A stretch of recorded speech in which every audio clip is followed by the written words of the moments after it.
Assalamualaikum warahmatullahi wabarakatuh. Bertemu lagi dengan saya Rorintia Nur Anjani. Nah, dalam video kali ini saya membuat kelanjutan dari video sebelumnya. Jika kemarin saya membuat video tentang konsep public speaking yang efektif, nah kali ini saya membuat video terkait pesan dan teknik penyampaian yang efektif. Saya sudah siapin selandianya, ini saya coba share. Nah, saya mengutip kalimat bijak dari Plato. Seorang yang bijak berbicara karena ia memang memiliki sesuatu untuk disampaikan, sedangkan seorang yang bodoh berbicara karena ia merasa harus menyampaikan sesuatu. Nah, seperti pada materi saya sebelumnya, jadi kita berbicara itu pasti memiliki tujuan. Nah, tujuan-tujuan itu yang kita gunakan untuk menyusun bahan-bahan dari pembicaraan kita agar terjadi komunikasi yang efektif. Nah, masih ingat tentang 5 kunci komunikasi yang efektif, yaitu yang pertama respect, menghormati audiens, yang kedua empati, memahami audiens dengan baik, audible, dapat dimengerti atau didengar, clarity, kejelasan dalam menyampaikan, dan humble, kerendahan hati. Nah, setelah kita memegang 5 kunci komunikasi yang efektif ini, kita harus menetapkan cara agar tercapai yang kita harapkan. Selain itu, kita juga harus memahami terkait apa yang diharapkan audiens saat menghadiri atau mendengarkan presentasi kita, seperti itu. Nah, di sini 3 hal yang diperhatikan audiens adalah siapa si pembicara itu, kemudian bagaimana ia menyampaikan pesannya, dan apa isi pesannya. Nah, di sini kita mulai dari siapa si pembicara. Bagaimana kita disukain oleh audiens. Nah, itu kita harus menunjukkan siapa kita. Yang pertama adalah berpenampilan menarik.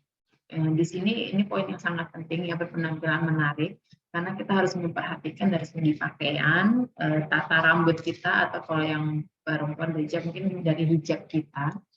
Kemudian menyesuaikan penampilan dengan audiens. Jadi jangan sampai audiens kita adalah adik-adik dari sekolahan TK mungkin, tapi kita berpenampilan yang terlalu tua seperti itu. Lalu menyesuaikan penampilan dengan usia. Ini juga penting, berpenampilan lebih baik dari audiens. Nah, kita usahakan kita lebih wah dari audiens kita agar kita menjadi pusat perhatian seperti itu. Tapi kita jangan memakai make up yang terlalu berlebihan. Nah, mungkin saya next di sini. Kemudian teknik penyampaiannya. Nah, di sini bagaimana si pembicara menyampaikan pesan. Di sini teknik-tekniknya agar pesan kita tersampaikan dengan efektif, ini juga sudah saya bahas pada video saya sebelumnya. Nah, di sini kuasai audiensnya. Kemudian jaga kontak mata dan jangan berbicara pada salindia. Jadi kalau kita sedang presentasi, kemudian kita lebih sering memperhatikan atau membaca pada salindia tanpa kita menghiraukan audiens kita, nah itu juga mengurangi keefektifan dari presentasi tersebut. Kemudian jangan lupa untuk menggunakan bahasa tubuh yang secara alami, biasanya gerakan tangan. Lalu tampillah dengan antusias. Tampil dengan antusias ini tunjukkan bahwa Anda sangat memahami materi yang Anda sampaikan. Dan Anda juga sangat ingin menunjukkan kepada audiens bahwa apa yang Anda bawakan ini penting, seperti itu. Kemudian jelaskan poin-poin pentingnya.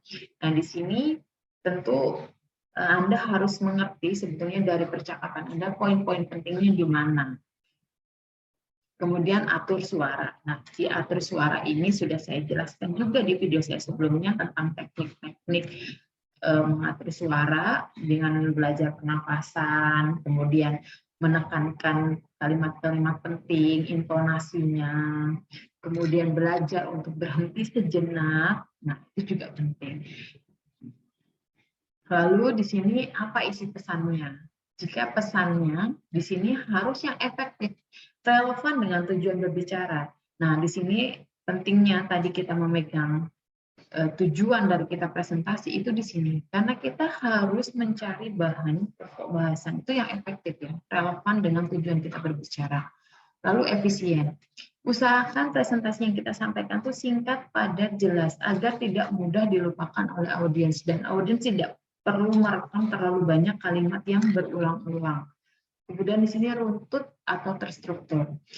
Jadi jangan menuju langsung pesan yang di akhir yang sangat klimaks seperti itu. Kemudian kembali ke pesan-pesan yang menurut Anda kurang menjadi poin-poin pentingnya. Jadi harus runtut dan terstruktur sehingga audiens juga bisa memahami lebih detail pesan yang Anda sampaikan.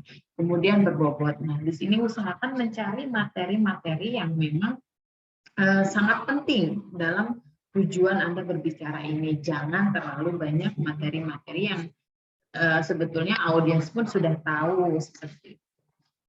Nah, di sini sudah saya sampaikan ketiganya, dan apabila kita sudah bisa menghandle kita sebagai pembicara, kemudian teknik penyampaiannya, dan bagaimana seharusnya isi pesannya, saya yakin bahwa komunikasi atau pesan dan penyampaian kita akan diterima dengan baik oleh audiens. Mungkin itu video yang saya buat. Saya ucapkan terima kasih banyak.